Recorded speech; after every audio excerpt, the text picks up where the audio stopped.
Welcome, my name is Acacia, and this is the biggest project I've ever done.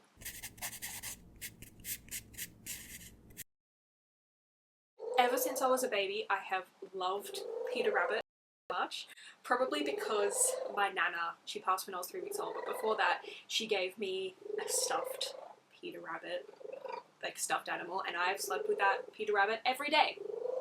I am 23, I am married. Yes, I still sleep with my Peter Rabbit. But I have always wanted Peter Rabbit's jacket, but for myself. Me-sized. Me wearing Peter Rabbit's jacket. Not a jacket with Peter Rabbit on it, not a Peter Rabbit patterned jacket. I want Peter's jacket on me. And if you're more than 3 years old, they don't make that for you. So I decided to take matters into my own hands and make it myself. You can see my obsession as evidenced by my 3-foot Peter Rabbit. His name's Pip, short for Pipsqueak, because he's huge. I have been sewing basically since I could hold a pencil, but as a child, and by child I mean up until about the age of 20, I for some reason believed that someone teaching me a skill was less valid than learning that skill on my own.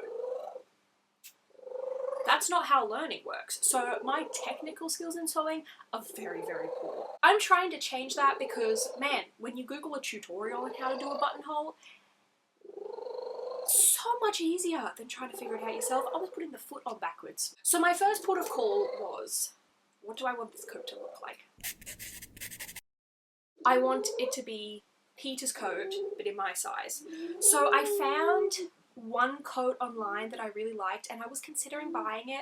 It was quite expensive and it wasn't quite what I wanted. It was from Collective, and then I thought, okay, I saw a pattern by Charm Patterns, but it was only available via her Patreon. I would have loved to just buy the individual pattern, but I joined the Patreon, and honestly, very good value Patreon. I've taken her swing coat pattern and I've made a couple of alterations, which was brave of me for my first time sewing a coat. My alterations were, one, I need to round the hem, because Peter's coat goes, as you can see on my lovely model Pip, swoops outwards. And also Peter has 4 buttons, not 1. The coat only had 1 button. I could have made the collar bigger, but I did not trust my skills enough to do that, so the collar stays as is. We're just adding 3 buttons and curving the hem. Now, my biggest flaw, I think, that I did with this is I went in with the plan that I was making a full-length coat. And something I've noticed since I've made a couple of Gertie's patterns, I think she's very tall. They have wonderful options. For each size ham, a size 12, they will have different options for cup sizes A through E or F, I think. But they're all made for someone quite tall. So I find pockets are a little bit lower than they would be comfortable on me. I'm exactly 5'2", 160 centimeters for reference. So if you are very short, keep that in mind when making her patterns. But I went into this thinking I'm making a full-length coat. So I bought enough fabric to make a full-length coat. I had about 5-6 meters of this wool cashmere for the full-length coat. But then when I started fully planning it out, I realized, Peter's coat isn't that long. It's more of a jacket than a coat. And I had a bit of a dilemma. And that was, do I make it a short coat to be more like Peter's? Which was the whole plan of this, but I've already bought all the fabric for all of it, so it would kind of be wasting a bunch of fabric. And I do want a long coat. That's why I'm buying it, to make a full-length coat for a trip away in winter. So I ended up going with the full-length coat. I do like the coat as a full-length coat. I will say that does take away from the Peter-ness of the jacket. And it is very long. It is even longer than I expected. It goes to about my ankle. Overall, win some, we lose some. If I really hate it in a couple of months, I can trim it shorter. That's possible. The other big hurdle was getting the Peter embroidery. As you can see on Pip, my model, Peter has his name embroidered on the jacket. Now, Peter in the books doesn't. It's just a jacket. This Peter doesn't have his name embroidered on his jacket, but the Peter I grew up with, that my nana gave me, and Pip does have Peter embroidered on it. My childhood Peter actually has Peter Rabbit embroidered on her, but I wanted the Peter. I think it would really take it from a blue coat to Peter Rabbit's coat. I thought of a couple of ways to do this. I thought firstly, maybe I could buy some embroidered patches of the letters and sew them on. Couldn't find any in the right font, so that's out the window. And then I thought I could embroider it. I've not embroidered before. I haven't. So doing a huge satin stitch project maybe bit off more than I could chew. I thought I can either embroider directly onto the coat or on some scrap fabric. I ended up doing scrap fabric. I do think it would have looked better had I done it directly on the coat, but I didn't want to stretch the fabric. I didn't know how the fabric would deal being in an embroidery hoop, or if I messed it up, which considering it's my first embroidery project, that chance was very high. I decided to embroider it separately and then stitch it on. And that's essentially my plan. I've sourced the blue fabric. I have sourced the lining fabric. I did look on Spoonflower and those custom printing websites to try and find a radish printed satin or silk. I couldn't find any. They did have some Peter Rabbit themed linings, but as I said, I don't want a Peter Rabbit themed coat. I want a Peter Rabbit coat. Peter wouldn't have pictures of himself on the lining. I did kind of want to buy silk for the lining because it's a wool cashmere outer. I thought I could make it 100% natural fibres. I couldn't find any silk I liked, and definitely none that was in my budget. So I ended up buying this champagne satin from Super Cheap Fabrics. They didn't have a lot of options, but it was crazy cheap, so I thought it was worth it. I do like the colour. It wasn't great to work with because of the low quality. The other one was to find buttons. I really wanted a specific style of button. I wanted a gold button, because Peter's jacket is a gold button. But I wanted like an old school cartoony version of a button in gold, and that was quite hard to find. So I found these from an Etsy shop, I'll link it down below, which is just like your classic button, but in gold. I was really happy with these. I did want them to be larger. The pattern uses 1-inch buttons, so I did have to make the buttonholes smaller. And the embroidery thread. The embroidery thread I ended up picking was about 3 times the price of all the other embroidery threads. I went to Spotlight, and normally I try and get second-hand materials. Because I've never embroidered before, I had no idea how much thread I was going to have to use for this project, and I didn't want to get halfway through and realise I'm going to have to change colours, so I did buy it new. I loved the satin embroidery thread, the shinier one, and it was about $4.75 a skein instead of $1.75 for the other ones, but I bit the bullet and did that. It ended up using about 4 skeins, almost exactly. That is the plan. Let's see how it turns out. My first job is to get the curve at the bottom of the pattern correct. I tried to do maths. I ended up just cutting out a big circle of paper and tracing that.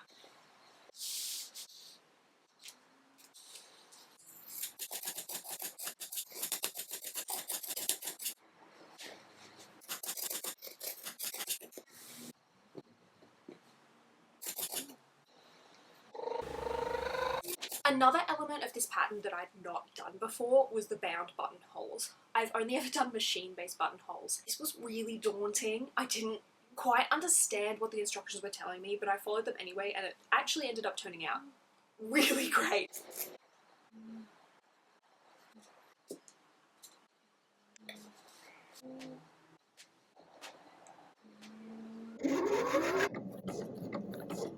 I just turned the first buttonhole the right way around, and oh, that looks amazing! Oh my goodness, I'm so proud of how that's turning out. Oh, perfect! I'm just hoping it fits the buttons. I don't actually have the buttons yet. That was probably a rookie mistake. But look at that. So neat. I'm doing the buttonhole binding stitchy with the machine, but I'm hand turning it instead of using the pedal because I am horrid at getting regular hand stitches, so we're doing this. Hey, so remember what I was just doing? Don't do that.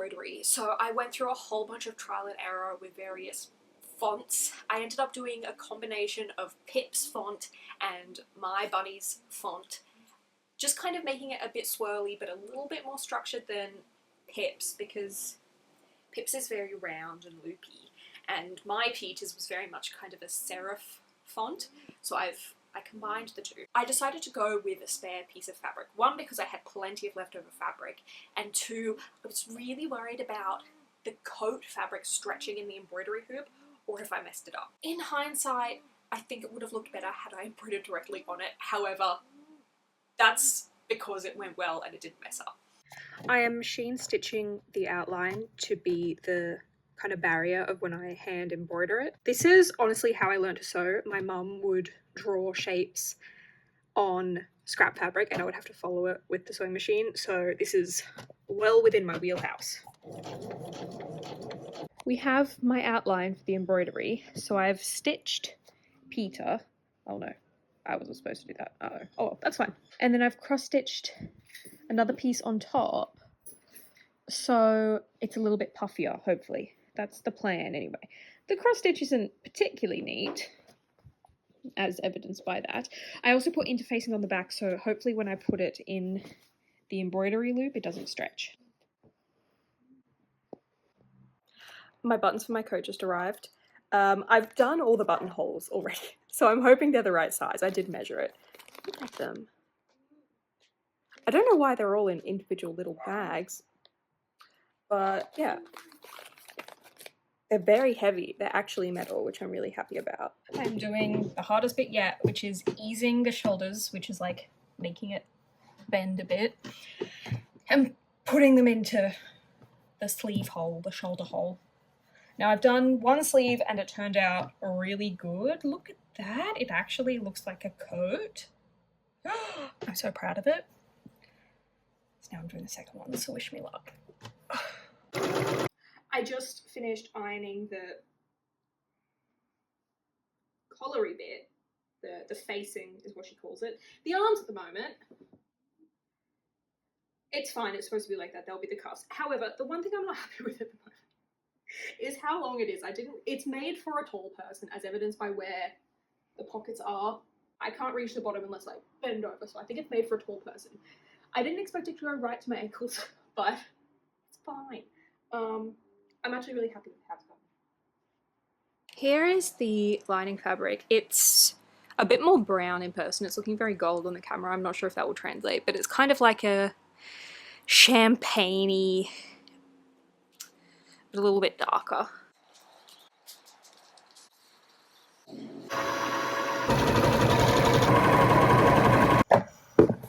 Yeah, that's the wrong seam. It's supposed to be sewn here, not there. So I've got to unstitch all of that in a polyester satin. The lining is done. I mean, it won't be this, it will be inside out, but oh, looks like a graduation gown or a Hugh Hefner-esque robe. Really, like there's these little, you can see it's got the little folds there.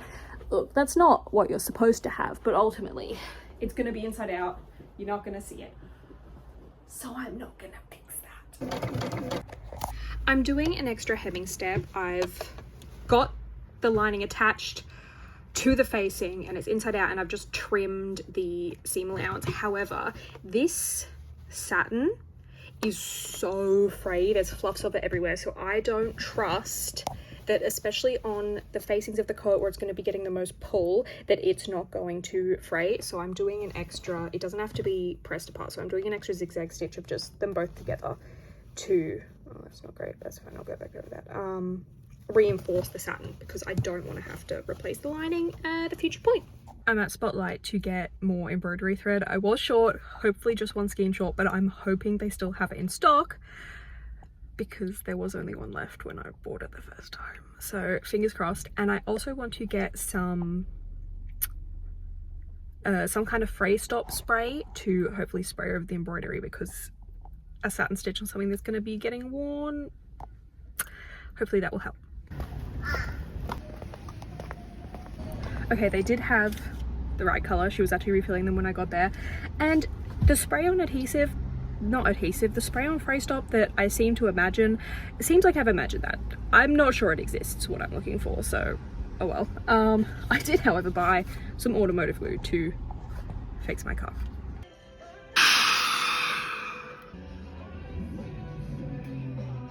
I'm trying to figure out now how to turn this Peter into an applique I can put on the actual coat. I started by hand stitching, but it just really wasn't holding it down because this is so squishy. I just wasn't really able to get it tight enough to properly sandwich it. So I've gone in with the machine and it's on the slowest setting and it's not too bad. However, I think I might put a piece of tissue paper over the top so that the foot is not directly on the embroidery, like pushing it up. So I think that's gonna be my best bet. I mean, it's messy under, I don't want to show you the packet, but I think it's just so nerve-wracking because if I do one wrong thing, it could ruin the whole thing that I spent, I'm not even sure how long, but at least 10 hours working on.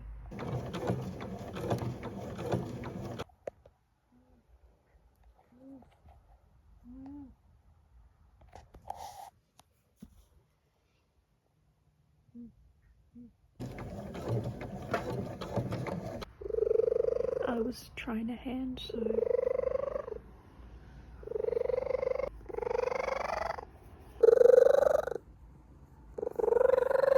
So here we go. Here is my finished coat. I'm going to walk you through some things I might have changed. Firstly, I didn't have a suit coat hanger and a thin one would have stretched the fabric. I just went into Connor because I went to Big W, I went to Kmart, I went to Target, I went to Spotlight, I went to reject shops. Nowhere sold a suit coat hanger.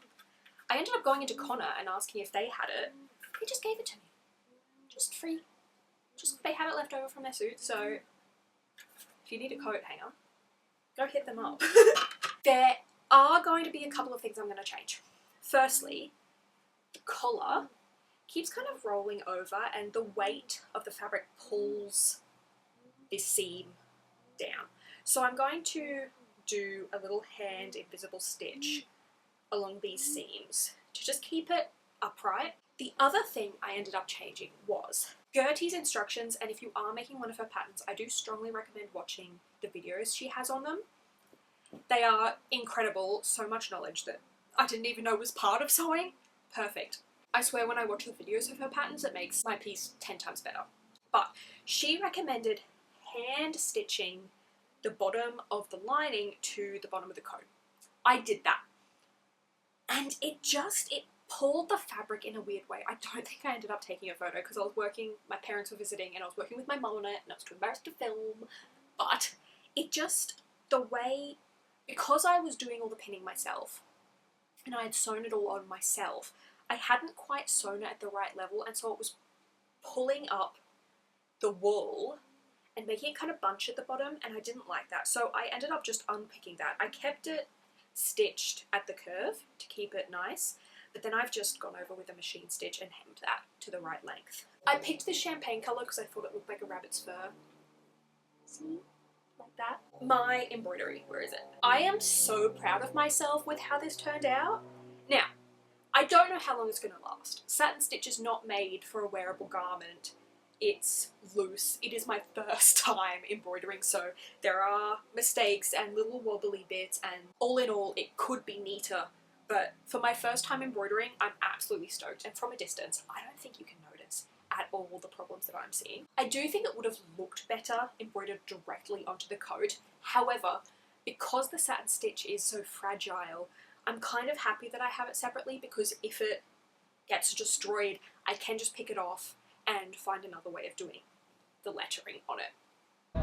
We've been taking videos in gardens for this video and it's already pulled like really badly. I fixed this up, it kind of pulled in. So I was right about my guess that this isn't gonna last long, so we might already need to start brainstorming plan B. The buttons, so cute and they fit perfectly. Considering I did the buttonholes before these buttons had arrived, I'm very happy I got the size right. I'm also super proud of my bound buttonholes. They're the neatest thing I ever did. The back as well is pretty nice. Now, there is some bunching on the satin. I think it is because it's such a low quality satin. It does feel nice, but if you feel the other side is super rough, it is a low quality satin. And so it doesn't have the neatest finish because the sewing machine needle did kind of pull on things. Now that I'm saying that, I'm realizing maybe I should have just replaced the needle and made it sharper, and that could have solved that problem. Well, what's done is done. Or I could have changed tension, but between you and me, I have no idea what tension is correct, how to change tension, what changing tension does. I mean, I know what it does, but I don't know fabric-wise when it's good to have a loose tension and a tight tension. I should probably learn that because I just leave it on whatever my machine does. Oh, another thing I think I'm going to do. These cuffs. So they're super long cuffs and they're designed to be rolled up. However, they do seem, I don't know if it's the fabric I used or just the nature of it, even though I've ironed it, they don't stay rolled up correctly. They kind of keep wanting to pull down. So I might end up doing a bit of a tacking stitch around the cuff just to keep it in place. Another thing I changed, and this was half a reason and half I was lazy, I did the inseam pockets out of the coat material, not the lining material. Gertie recommended doing it out of the lining material, and the reason I didn't do that was because I'd cut out all of the coat wool, but I hadn't cut out any of the satin, and I wanted to do this next step of sewing all the sides together to make it look coat-like, and I didn't want to sit down and cut out all of the satin pieces. Cutting out pattern pieces is my least favourite part of sewing, so I just kind of did them out of the coating wool.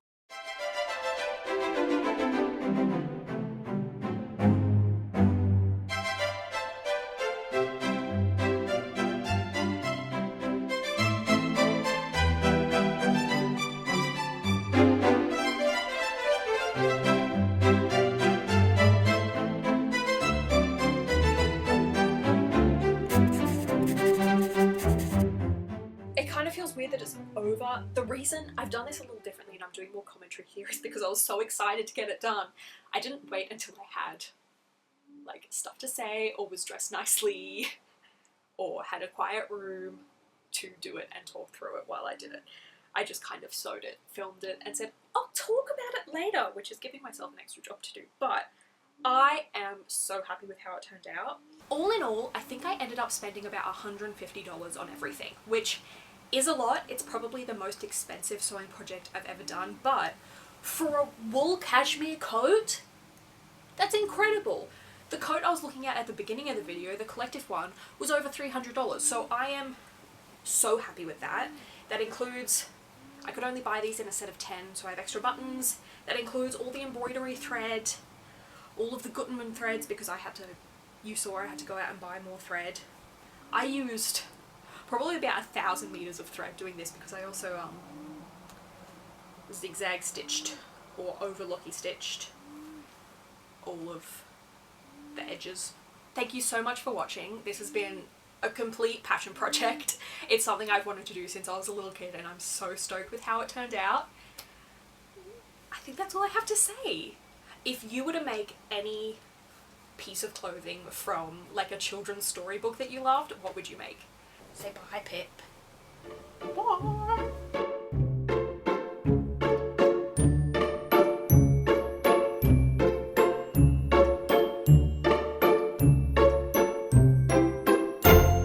The lining is done. Oh.